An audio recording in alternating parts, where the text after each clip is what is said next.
my name is Bianca. We are here today live for PKM for research, for personal knowledge management for research. So thanks everyone joining us today from YouTube Live and from Twitter Live. This is the first time we are doing that, so I'm excited, to not say nervous. So hello, my name is Bianca Pereira and I will be your host today. I'm a personal knowledge management coach and a researcher. And as any researcher, a knowledge creator. So we consume knowledge, we play with knowledge, we experiment with knowledge, and we generate new knowledge. So knowledge management is not only a need, but a must for any researcher. Yet, we talk so little about it. So why not have a space where we can chat a little bit more about it? So first we started as a Twitter space, which was really nice. We have a lot of conversation. But then there was something missing, which is like, well, we want to be able to showcase our PKMs, to say how we deal with notes, how we deal with like our organization of our source. So we say, well, let's try to go live. And so here we are, PKM for Research live stream. So to join me today, we have my friend and PKM coach, Sana A. Ahmed. Okay. Sana is a marketing consultant and also a personal knowledge management coach. And she also calls herself a faceless creator. So hello, Sana. How are you doing? Hi, Bianca. Thanks for having me here. I know it's kind of interesting doing a live session, but with like a really specifically audio-based creator. But I think it'll add a little bit of edge. I do work in personal branding and a marketing strategist. And I think having that background of not showing your face sometimes really helps for people, all types of people, to start growing their personal brand and use PKM as a means to grow your thought leadership and get it out in the world. So I'm really excited to get into this. Wow, that's cool. So a little bit of like housekeeping. If you are joining us on YouTube, you can add your comments here. We are checking your comments. But if you are watching us on Twitter, you may want to use the hashtag PKM for research. So we'll be reading there because it's the unique way that we can actually have a conversation, not just like you listening to us, but you also want to hear what are your opinions. So let's make some noise there. Add the hashtag, maybe tag one of us, and also show your own opinions and your own ideas and the things that you have been doing with your own PKM. Okay, so what are we doing today? So today we say is a live commentary. So what do we mean by a live commentary? Okay, we'll be watching together a recording of someone else showcasing their PKM system, and we'll be commenting and giving suggestions and maybe having questions. It's just really a chat. Okay, so they're just to be relaxed. And although, as I say, although we are the ones on the screen, we'd like to hear your ideas. So please share with us here on the chat on YouTube or with the PKM for Research hashtag. Okay. So let's get started then. Are you ready, Sana? I am ready to go. Let's get Okay, into that's it. cool. So today we'll be watching a video sent us by José Edil. José Edil is a professor in electrical engineering at the University of Brasilia in Brazil. Okay, and his PKM is based on a mix of index cards, which are really nice. I told him like, wow, I really would like to have some index cards in the way how he created. And he also takes digital notes with the Obsidian application. Okay, so we'll be watching the record of his PKM, and then we stop at a few points and we may just like give some comments. So we have Professor Edil here today. So thanks for joining us, and let's see how it goes. So my PKM and I wondered a lot. Hey Bianca, Edu here. Thanks for offering some time to comment on my system. So you asked me first some few questions about my goals with my PKM, and I wondered a lot. I was not thinking about it when I started putting this together, but now I believe I have three main goals here. The first one is to make it easier for me to explain linkings between ideas for my students and for my fellow researchers. I'm quite well known for linking different subjects when I'm interacting with different research groups.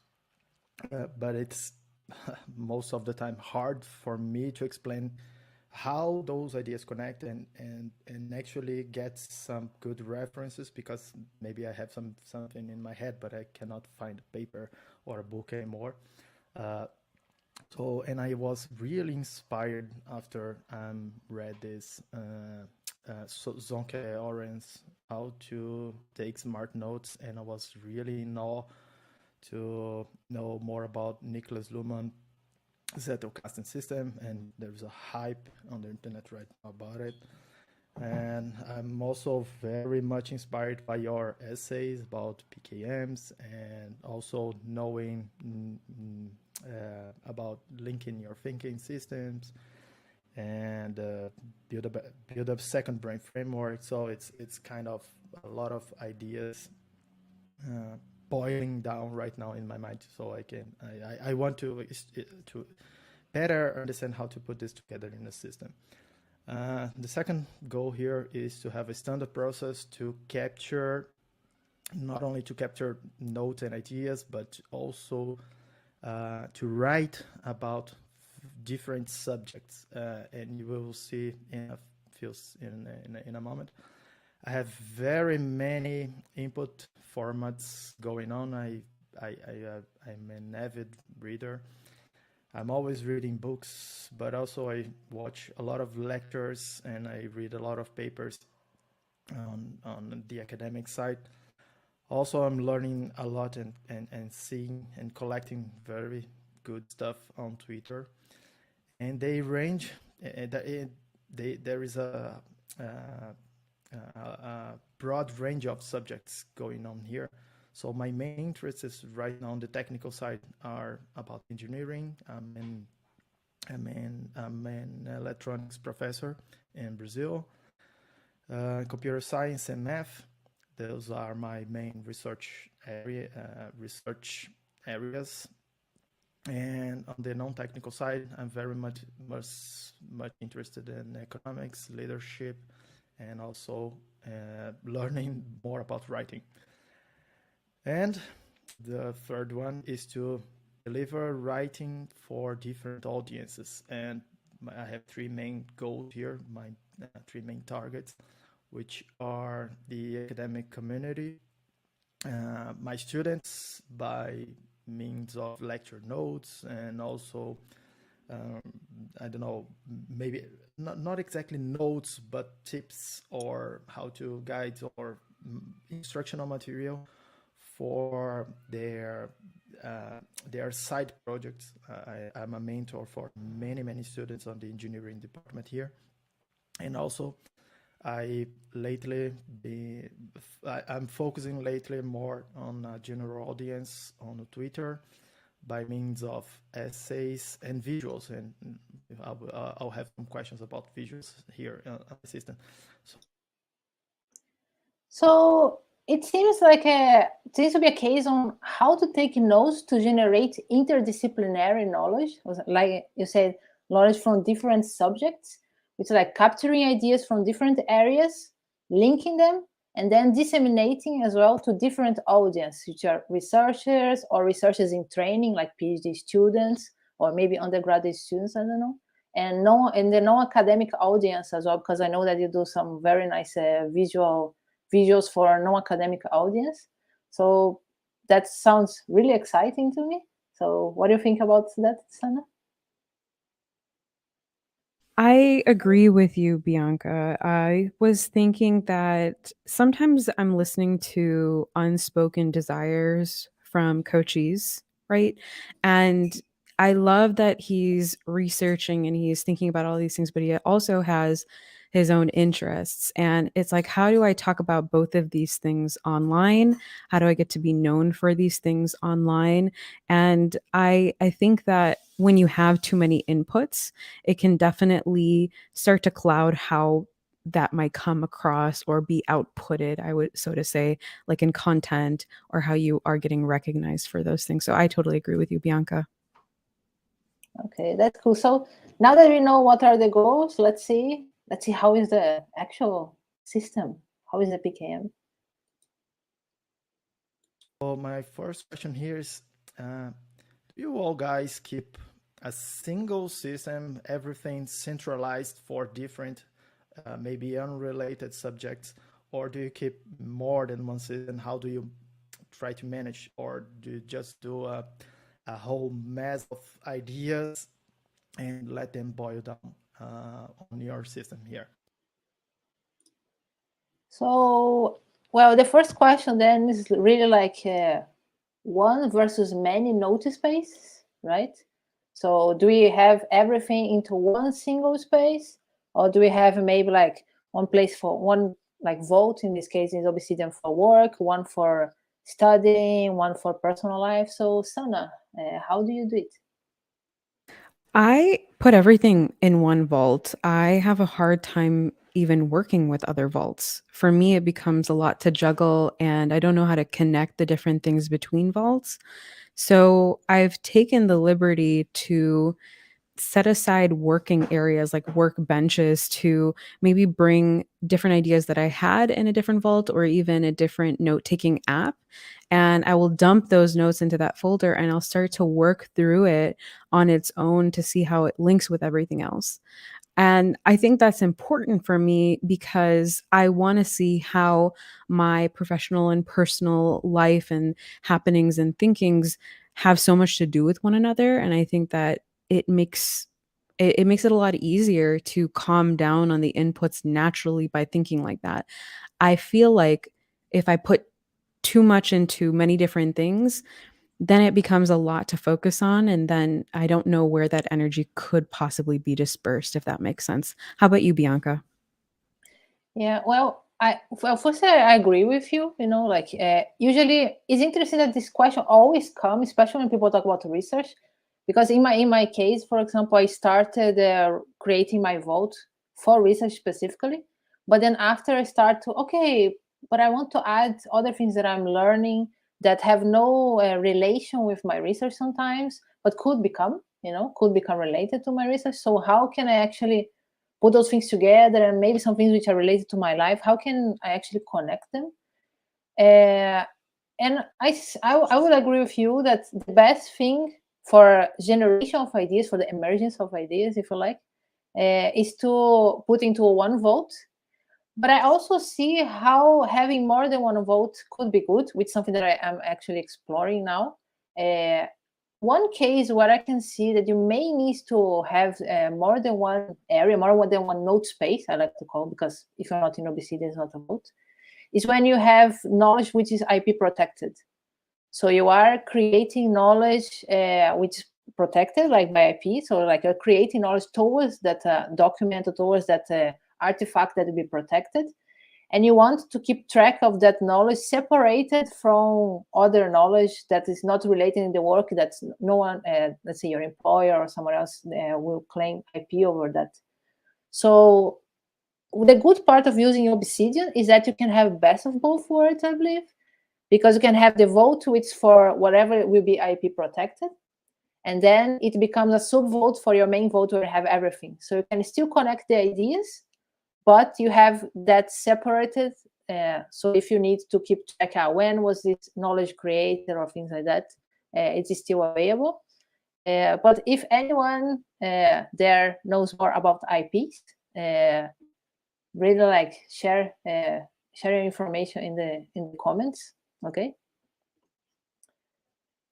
So let's keep watching.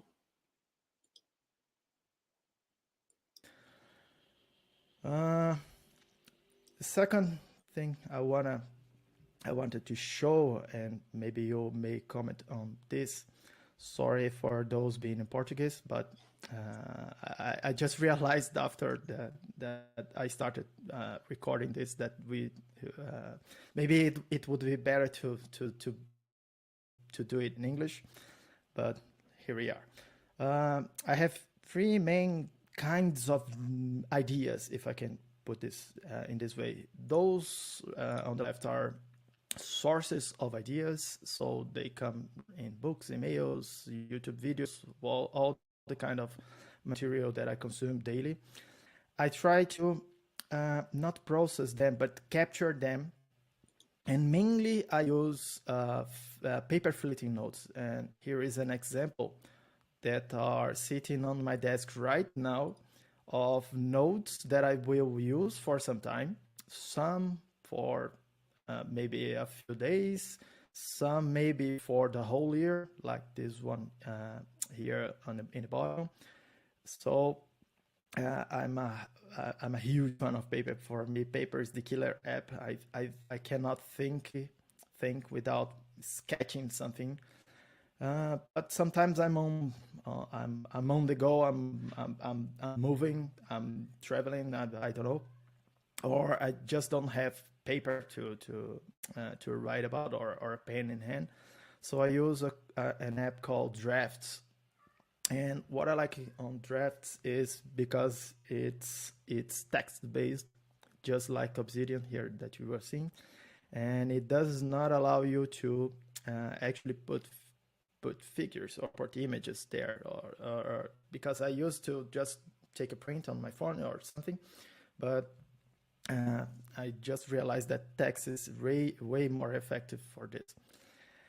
And then I try to schedule some time on my week agenda to process those notes, but I have to confess I'm not the most disciplined guy on doing this.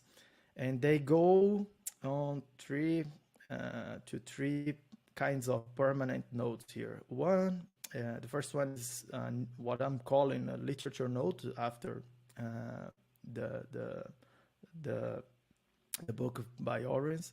And here is an example. I just stop here for a moment. Maybe we'll go back 1 second. I just want to point, like, I find really good practice to have the caixa de entrada, which is like an inbox, where you have where you can have this separation between what are our notes that we have thought, we have worked on them, we have put a lot of effort in building them and growing them, from notes that maybe it's just a quick capture something, or there was a thought, is something that we want to think a little bit more. So I found that it's a really good practice. And what I find interesting as well, that you use Drafts, Edu, and then there are many people, actually Drafts have been proven, I cannot say proven, but many people have been using Drafts exactly for this purpose. So it's currently the go-to app if you have a Mac to take quick notes. So that's really interesting to see that in the presented workflow. And one of the things that I find, and these what you have is a really hard challenge, which is how can you bridge the gap between the analog world, like index cards, or even the pleasure of writing down sometimes, or drawing, and the digital world, where it's much easier to find things, link things, have access to information everywhere without bringing lots of paper. So this is a really hard problem to solve. I don't know, Sana, if you have some information, something you would like to talk about that? I don't know necessarily how to solve for the thing that you just said. I do think that, number one, I wanted to comment on the workflow here, and it makes a lot of sense, and yet I wonder, where are the gaps really being in that flow? There's a nice workflow that's happening, but I'm wondering if we move from paper notes. When I think about using paper notes, I think, oh my gosh, I need to put these in my computer already, and I miss out on that immediacy that goes to linking already, because it's sort of like a disconnected thing. It's like working in a completely separate vault. So that's the feeling that I felt with that. And I also was wondering, what other gaps do you think are in that system that he was presenting? Yeah, for me, I think every time someone comes with both and say, well, there's a problem in there, because what happens a lot is that we start with the paper and then we just like, wow, I don't have time. I have so many things to do. Like my to-do list is always increasing. Then we have this problem. How can you pass the things online? So there is some sort of friction in that. And that is where I think, for example, when Evernote appeared, and even nowadays, Evernote is really good for like taking a picture of something and then it extracts the text and you can search. But it doesn't have the same power as current tools like Obsidian, Roam, and other tools for linking the information and really like growing the knowledge from the notes. So every time I say, well, a good compromise between two is if you have something like an iPad or something like that, where you can manually write and it already extracts the things that you are writing. You don't have the paper there, but you have the act of writing, and it's already in a digital form that you can already immediately deal with it, let's say.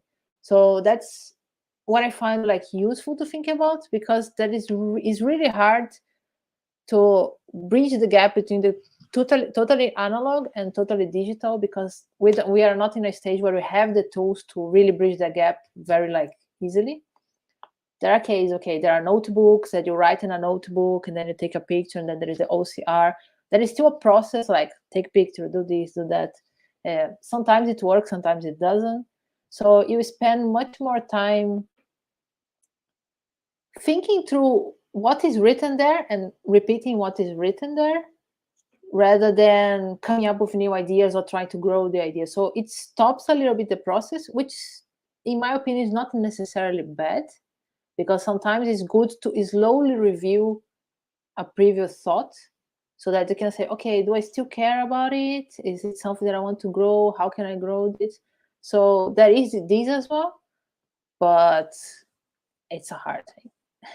I don't know if that's I answered That makes directly. sense. I totally agree with you, Bianca. It's like you can't have the best of both worlds, but I think that the process that's been outlined here, it's really great to see how to take these paper notes, paper fleeting notes, as he said, then to move it into the vault. But there will be friction with that. I think like it's just knowing and being aware of it makes it a little bit better, and then maybe you can optimize for it. But absolutely, if it's taking away from actually linking the idea and creating more idea emergence, then yeah, we'll have to kind of keep addressing it. Yeah, so I just look at the comments. So as you say, I process them, some go to trash and others go digital. So there is still like a friction on the processing, but sometimes that friction is not bad, as you're talking about. And then as you were talking, like how can you write and put it online? Edu said he used Notability, which came back to full paper notebook, more pleasant to use. It's like those notebooks that you can write and be online. And we have also Fei Lin Tsang, who can live scan text with camera straight into any app like Obsidian. I would be interested to know what is the tool that he used, Fei Lin. Okay, I guess we can continue watching. Let's a week agenda to process those notes, but I have to confess I'm not the most disciplined guy on doing this. And they go on three kinds of permanent notes here. One, the first one is what I'm calling a literature note after the book by Oren's. And here is an example. This is a literature note from a video interview I watched, and then I was just collecting some, paraphrasing what the guy being interviewed was saying. I try to keep all the goods, all the things that resonated with me at the time I was watching it, and some parts of this were later reprocessed in permanent notes, and I'm trying to experiment. I'm just started making these permanent notes using also Luhmann's names here, which goes around the idea of having an atomic idea on the note. So this one here is an example. This piece here became this permanent note. It tries to capture just one idea or focus on only one idea. I'm being very inspired by your view of not extracting one idea, but focusing on one idea in each note. Yeah, just stop to say that I really like this because, for example, when Adil was showing like what he called the literature note, it was a very long note with something that like when you think about exploring ideas, it's like, oh, very long notes are bad because as a unit of thinking, let's say, they are hard to process. But at the same time, you said like you extract into atomic notes. So that's what I found very interesting. So what are atomic notes, for who doesn't know? Atomic notes is when you have, let's say, this very long note, we break down which ideas are represented in this note, and we say each idea in a different note, okay? So one note, one idea, or focusing on one idea. You can have different ideas as a background, but they just help to shed that focused idea to light, okay? So, and that's what Eddie was showing here. So I found that really is a really, really good practice. And I want to ask you, Sana, I know that you also have a way to evolve your notes that is not based on fleeting and permanent notes, as Eddie was saying, like, well, I have some fleeting notes and permanent notes, but more as seedlings that grow into evergreen notes. So do you have something to add here, maybe? Yeah, thanks, Bianca. So the way that I look at notes is sort of the way that I have created content in the past. So if you work with a social media person or content writer, ghostwriter, there are statuses for everything that they do. There is an idea for something, like a little seed, and that could be your inbox. And then it could move to a drafting table, right? And that's something that's been drafted. Maybe it's the literature note, or it could be the atomic note. I think either way, those are really good places to put as a marker. Say, I have done this. I have went through this at least once. I've made one pass. And then you go through the editing phase. And maybe that could actually be an atomic note, like one idea per one note. I think it would be based on how you grade it based on the outcome. And so if I moved further down the status line of growing value from this idea that occurred, then I think, okay, well, what's the next logical step? I have came up with the idea, I drafted it, now I've edited it, maybe I got the approval. I mean, if it's your own content, you only need to approve it. But after you move through that phase, you have to put it out there. You have to schedule it and you have to get it out there, right? And that's the difference that I make from the way that I see my vault is some things are going to stay in my vault, some things are going to be published.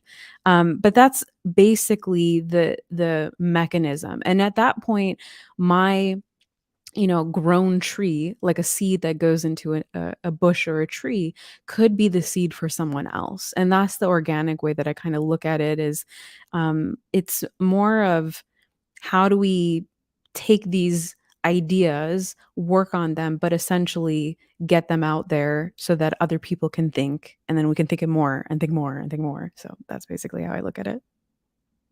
Okay, I really like the idea of like think about seedlings that grow into full trees, and that someone else can actually water it and grow it. So I really like that. I think it's something that, like, your brain forest is something that really inspire a lot of people for how they deal with their notes and their PKM. So that's really cool. Thanks, Bianca.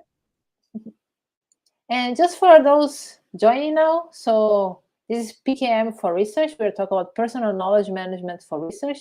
And it's a live commentary. So Professor Edil, sent a video about his PKM with a few questions and some information on how he creates notes. And if you want to join the conversation, you can, if you are on YouTube, just write in the chat. And if you are on Twitter, just use the hashtag PKM for research that I'm monitoring the hashtag, and then you can put your comments, because it's really a conversation. Okay. So now let's continue listening to what Edu has to say. Here as well. And I have also what I'm calling working notes that I will show later. They are all captured in Notion. It's a tool I use for longer than Obsidian, but I just started experimenting with Obsidian because of the linking idea. I really believe this is a wonderful way to view these knowledge systems. So asking about and talking about linking, my second question here is about backlinking or forward linking. This is not a standard name, so let me explain. What I'm calling forward linking is pretty much Luhmann's style.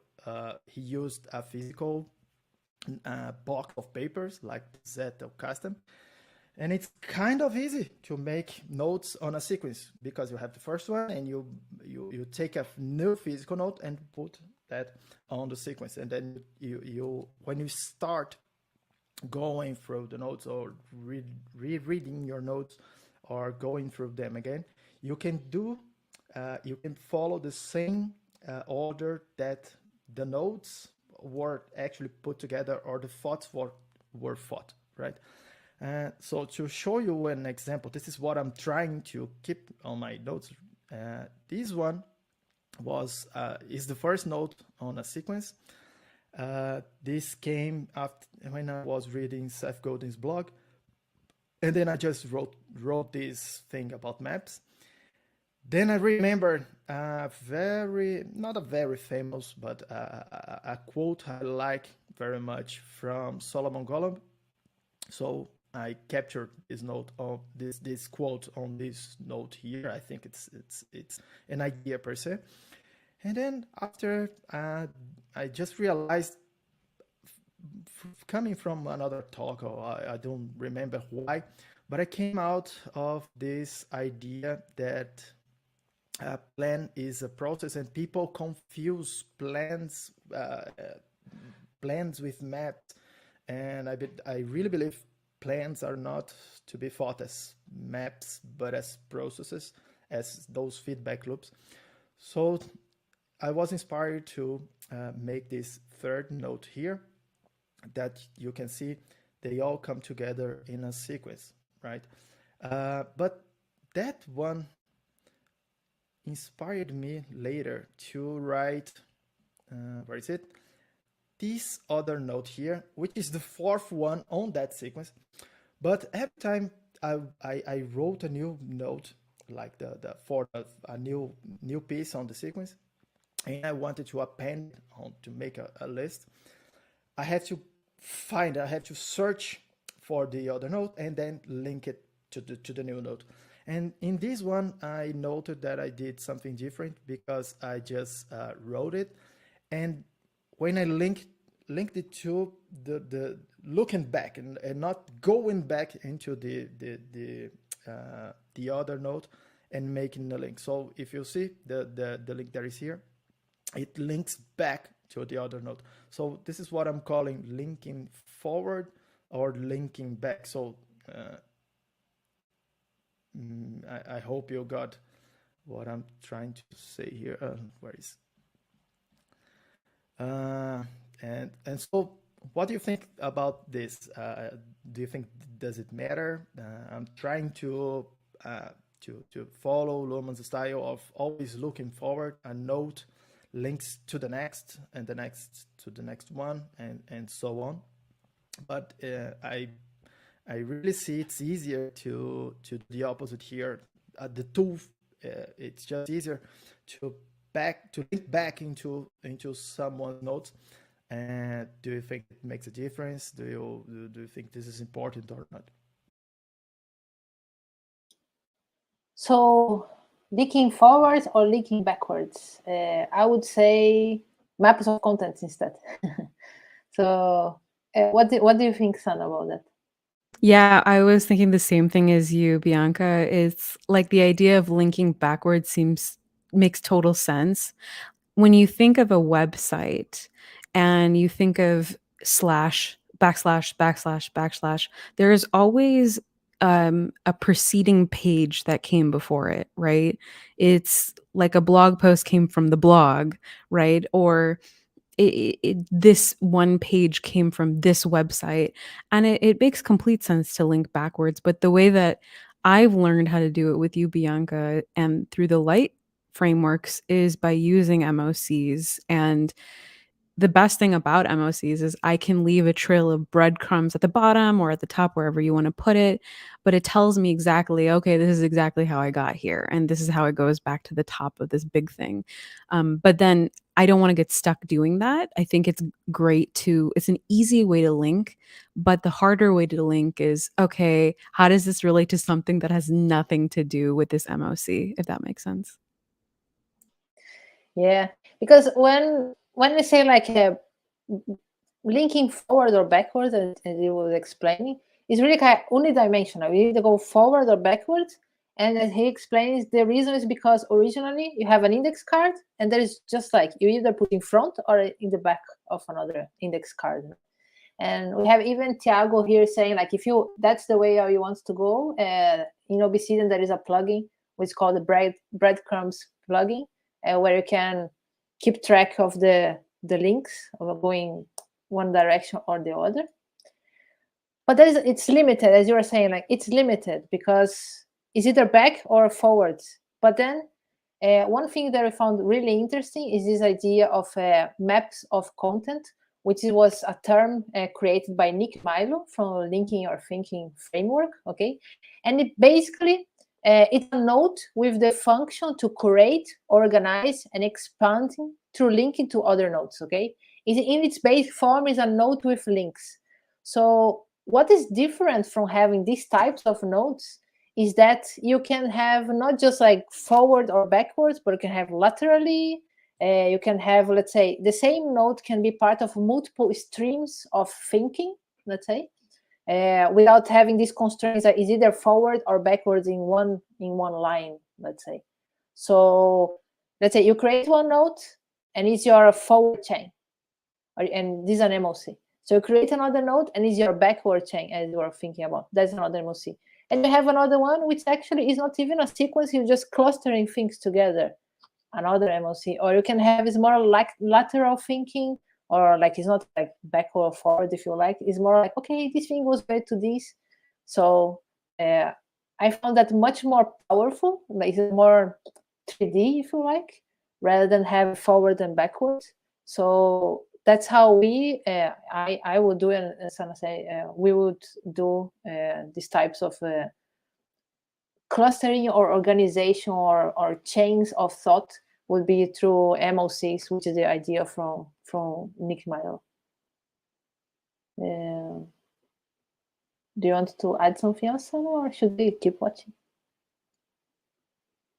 So Professor Jose Adil was asking, I'd love to see an MOC in action. And I think, that's something that I think we could definitely put in a future episode. But I would love for you to kind of think of it as something that is clustered. It's a top higher order note that takes care of a lot of other notes. But it's not just that, it also works laterally, as Bianca said. So almost think of it like a ton of notes attached to this big note, but then this big note is attached to a lot of either little notes or big notes. It is really cool to look at. Yeah. So basically, like, if you take all your chain of links and you add this whole chain in one single node, that node is an MOC. That's the basic way to think about that. But we can talk more about it, and maybe we can have a future episode with that. Who knows? Thanks a lot. Let's then keep watching. So the next thing is, and you saw here, there is one note there that has a visual, right? And it's this note here. After I wrote this, a few days after that, I was just thinking about this again, and I just draw this picture here to try to represent this idea, and I'm experimenting with visualizations lately and hand drawing. So I draw this, and then I put this into the PKM system, because it makes sense. This draw here, it just makes sense to be linked to the thought that gave birth to it. But I have also put some other unlinked notes, because sometimes I draw something. I was like just experimenting with drawing something or with some idea, but they actually make sense. For example, this one, to write about it later, right? And try to capture this on a textual format. So how you guys manage those non-textual ideas, because we are actually visual creatures and also auditory creatures, and I know text is I really love text, but many times text is not how we think, right? So how do you manage those other kinds of formats in your systems? Well, that's a very good question. The short answer, like, we don't. I think like one of the main challenges I believe in the current PKM tools is how to handle visuals, because the units that current tools deal with are either the notes or the blocks, like blocks if you use logsec or Roam. And in both of these, text is the main focus, really. Like where visuals and images are just some things that you attach into a note or attach into those units.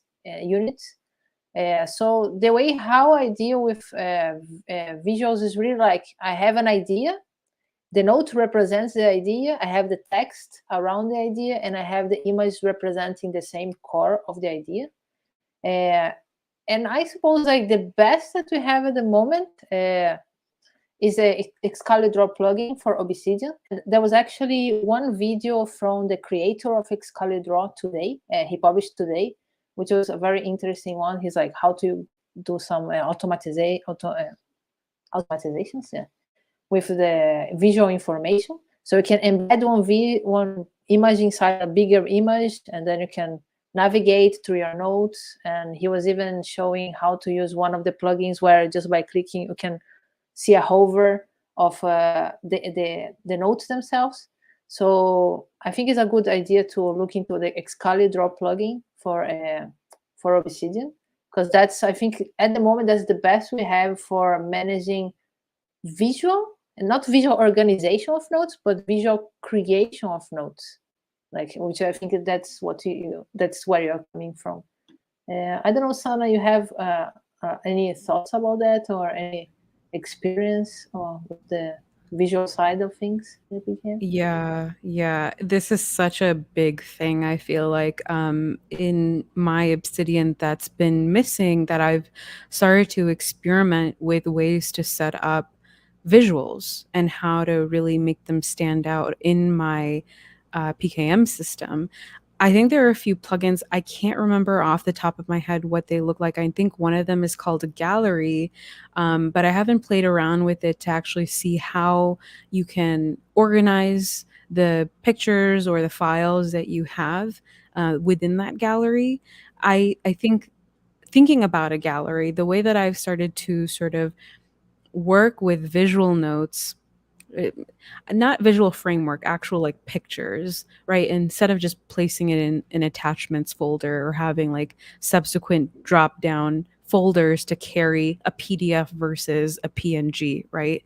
I'm thinking art. Like one of the things that I wanted to do over the last 6 months is really look at art and have my own way of coming up with ideas and linking this art piece to other things. So I've created a little bit of an art gallery folder and a page to really hone in on my ideas of when I see a piece of artwork. If I think of somebody thinking about something around that artwork, I can list that down or link that to at least one specific visual piece. I think, though, if I was going to think about visual frameworks and using like Excalidraw, I think that's a really great plugin.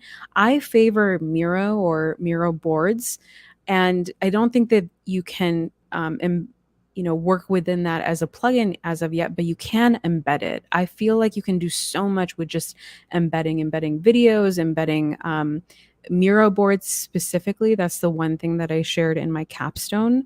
And you can work in it. You can actually work within the Miro board inside of there. I know with the Excalidraw plugin, creating visual frameworks to help you think is just so important. Otherwise, the way that I kind of look at it is with the paper fleeting notes that Professor Jose Adil has, I have them on a whiteboard instead. And so I have to take a picture of that and I have to, start to map it out a little bit and act on it immediately. But there does produce that friction if I didn't have that plugin immediately in my Obsidian. Yeah, well, Miro is interesting because I haven't used much Miro. I have seen Miro a few times, like recently especially. I wonder how it's like, because it's not really for notes, but at the same time, like here we are thinking about, okay, if you go away from the textual notes, how can I do with visual notes, which like the visual elements have a meaning and they together have a meaning, and then they together as part of a bigger thing have another meaning. So how can ideas emerge from the visual elements that you're talking about?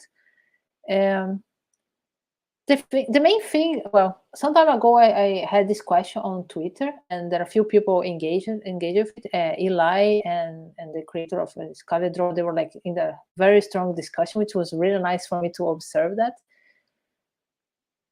Miro, Excalidraw, all of those tools, they still don't have all the things that one would need to deal with visual information. So far, Excalidraw, I believe, is the most advanced one, because there are questions of like, okay, I have textual notes. How can I link my textual notes to my visuals? But also, like, how can I search them? Because in Miro, you can create an infinite border, you can put the information there.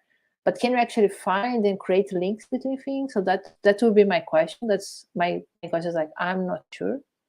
I don't know, Sana, if you have any perspective on that. But I don't it's very think good. they have that yet. I don't think they have that yet. Yeah.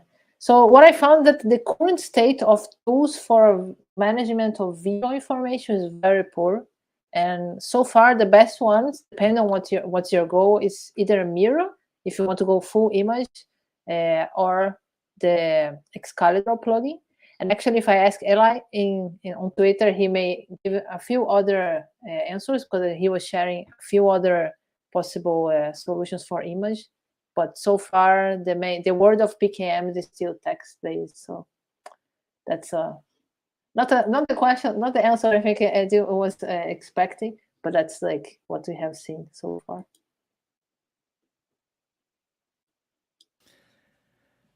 So the next question is related to the use of this PKM system, which is, for me, is for writing, I believe for you too.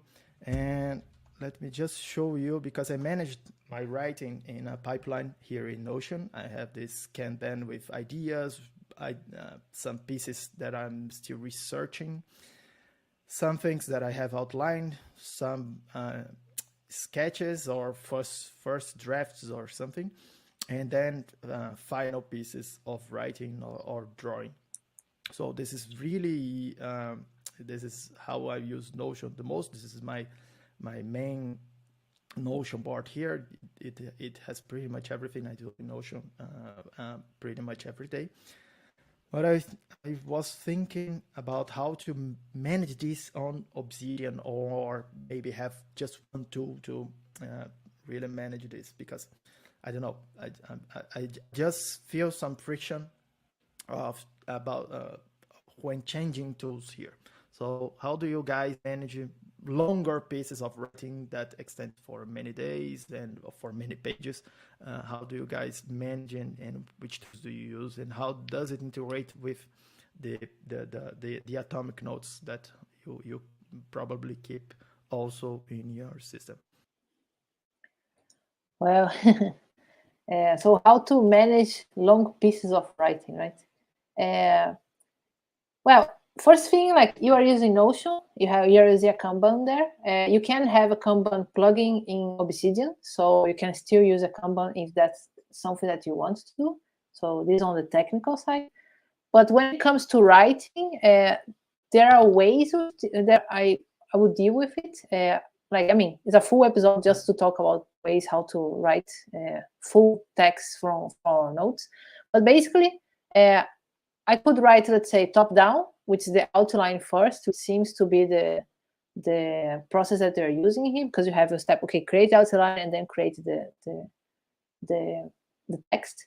There is a bottom up, which is really like the content first, like the lean writing that Nicholas Cole talked about, which is really like we write atomic essays, and then we write atomic essays, and from those essays we'll build a full publication, which I believe you can use for research as well. Like you're creating pieces of the arguments, and those pieces of the arguments, when combined and organized in a main argument, that argument becomes the publication. Or we could have maybe a little bit of a mix of both, where we get some information here, it's not enough to have the top-down view, and that's how we'll be organizing things. And for all of these, I would use, again, maps of content. So I will have one note for my writing piece, like with the areas, with the content that I want to talk about, but not the content itself. I will have the links to the pieces of the content, and that note is just organize the information, which could be an outline. And rather than an outline, say introduction, related work or stuff like that, is really like, what are the notes that have the information that I will be talking about, and in which order? So I can just grab the links, put the links, rearrange, and build the argument for the bigger piece in that note. And that could be or could become the first draft, and then, but then later I would not write within Obsidian. I would prefer like, okay, write first draft or the main ideas within Obsidian, and then bring out to something like Overleaf in my case, or so some people would be Word, and then work on that. And Sana, I know that, for example, publishing is a big part of your Brainforest PKM. So how would you manage writing your note? Like, would you write within Obsidian? How would you take your notes and maybe write a longer piece of publication from there? Bianca, I love the way that you describe that process. It's exactly the process that I take as well. If I want to write something immediately, I sort of outline it and then build my case or my message for that longer form piece of writing. And I have moved from working in Notion to do a lot of my blog or article writing to Obsidian. And I think it's number one, the use that I have with Obsidian Publish. But not only that, I feel like all of my knowledge right now is within Obsidian, and I want to have that at access as I'm writing, right? Like if there's an idea, I'm like, what was that thing again? And let me search it really, really quickly. So when I think about, publishing, a big thing for me, like I said before, is creating statuses for something. If it's an idea, then it's kind of like in that idea phase. If I'm actually working on it, I'm building up the practice to work on one long form piece of writing at a time rather than multiple ones, which is kind of my habit. And, I like to just kind of go through it and really try to do as much research and add as many links as possible to it. And when it's done and when it's at a point, my way of publishing is either immediately to my website or Medium or whatever it is that I'm technically using for long form writing, an email. But then also having it in a folder where it's accessible on Obsidian Publish, because of the community that I've been building, to have this knowledge base of essentially all of my content, but technically in one place so that you can technically access it. So it's kind of like a two for all. I'm having it published in Obsidian published, but I'm also having it published on the internet somewhere. And it helps me keep track of where each piece of content technically is. So you would have your content within your Obsidian, like when after it's published, you have a copy of it inside of your Obsidian. Yes, 100%. I love to have a content repository going.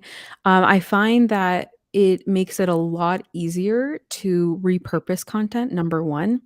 Number two, it makes it easy for you to connect your ideas into what could possibly turn into a body of work. So I've grown up, or not, my personal brand has grown up, not me grown up. My personal brand has grown up around communities that actually want you to push out as much content as possible, right? And so it's not always based in deep thought. It's great if it is, but it not necessarily it's not based in real thought or deep thought. But if I think about something every morning, 60 minutes, and I put out a LinkedIn post, if I collect all of those LinkedIn posts after 30 days, 60 days, 90, whatever have you, and it's in there, it becomes a body of work rather than just a slave to whatever the algorithm is it's just it's going to move to the bottom of the pile because they want you to put out new things. So I get to rework that later, and that's the importance that I've found of just making sure there's at least a copy of it within my Obsidian. Oh, that's cool. I also started because like when you think about research publications, sometimes you say, well, the research is done, published, and gone. We cannot change it anymore. We don't update a paper, for example. But at the same time, I also like found very important to, as you said, like having inside of my PKM. There are two things. One, I was writing atomic essays, which is like those small, because there are notes to self and notes to others. So atomic essays can be seen as like notes to others, as publications will be like written for others, and some journaling could be written for ourselves. And I like to have my PKM both, because as you say, like we are building a knowledge of work, a body of knowledge, a body of work, and we can actually start linking them and actually adding, getting more information from that information. So sometimes I have, when in the case of like the atomic notes, the atomic essays are very good to be there, and I can build from them because they're already small enough so I can build. But when I have like a long paper, then you need to have, I didn't find so useful to just drop the full paper inside and start to work from it. So I have a copy of it in there, but I still need the snippets. If they are not already in my notes, I need to extract the information that are in the final publication and add them sometimes in my notes so that I can actually work with that, because it's really hard, as you said in the beginning, work with very long notes in opposition to atomic ones, which like one idea, focus on one idea, because it's very easy to plot ideas and play with them rather than having a full text that is already an argument that goes from beginning to end and say, okay, what can I do with this? So I think, well, that's really good. And we are at the top of the hour. I think we can spend hours discussing personal knowledge management, but our time is up, so we may need to conclude here. So I think it was a lot of fun. I don't know, what about you, Sana? Is that something I would like to do again in the future? Yeah, heck yeah. I would love to do this again in the future. I think you did an amazing job for the first time doing this, Bianca. I just want to give you your flowers and a round of applause. Like, this was awesome and very valuable. I also want to shout out Professor Jose Adil for letting us, take a look into your PKM and bring some awesome questions. Like, this was so valuable for everybody here. And I also want to give a shout out to Tiago and Fei Ling and Durand and a few others who've been contributing in the chat, Manuel, because I think that helps us all think together. So back over to you, Bianca. Yeah, definitely. I just want to echo what you just said. Like, thanks a lot, Adil. Thanks a lot, everyone, for joining. And I think like one thing that we don't appreciate sometimes is that it's personal knowledge management. So the personal part is really important. Like sometimes we focus a lot on like, what is the framework that someone wrote? And how is someone doing? How is the right way to do it? But actually it's a personal thing. Like, what does fit our own needs? That's why when you say like we are PKM coaches, it's really like how can we help you find your own way to deal with your PKM. So again, like thanks a lot, Edu. I'll just maybe share here if you want to keep talking with us, find, or if you want to be maybe in episode 2, who knows, enter in contact with me through Twitter. So there is a QR code for the Twitter there. Edu is also on, he's also in the comments on his Twitter, and Sana, content marketer and PKM for coaching for content creators. Okay, so if you're a content creator, Sana has a lot of Twitter space, so you should be definitely be checking that. So again, it was really fun. I really want to do it again. So if anyone wants to jump in and maybe like have a video of your own PKM so that you can have a new chat, please keep in contact. Send me a DM on Twitter at Bianca _Oliper. So thanks everyone. Thank you, Sana, for being here, for taking part of the first one live commentary. I really appreciate it. So thank you very much, and I think you'll see you next time. Do you have anything else? Last words, Sana? Follow Bianca. She's awesome. Okay. Well, thanks a lot, and see everyone soon.